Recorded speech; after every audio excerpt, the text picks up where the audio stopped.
大家好，今天是我的大宝和他几位同学来到这个马六甲慈济参加这个PaGamO实体赛。因为经过上一次的线上比赛，他们几位同学成功的进入今天的这个初赛。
Selamat pagi.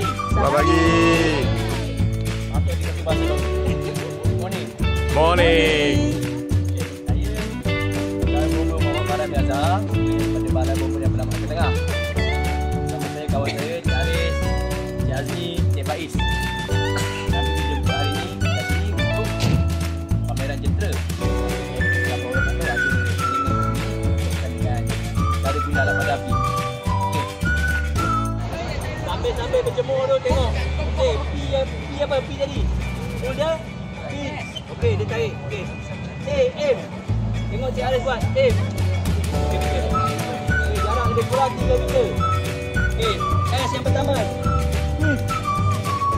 Yang kedua, ni atau flat.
saya harap kita boleh bersama semua soal ini.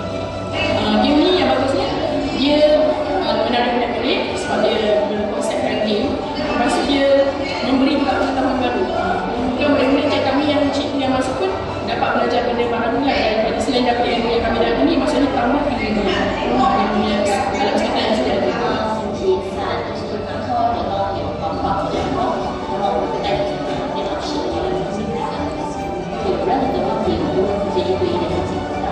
因为我自己一直玩嘛，也比较了解，所以多数都是我带着学生去玩，就觉得看到学生们坚持去玩，其实是很适合学生去学的一个平台。这个游戏是很值得去推。因为最近出来很多那些洪水啊、树倒啊那些事件，我觉得这个东西我们需要重视的问题。极多的塑料垃圾是被投上回收的，是22%。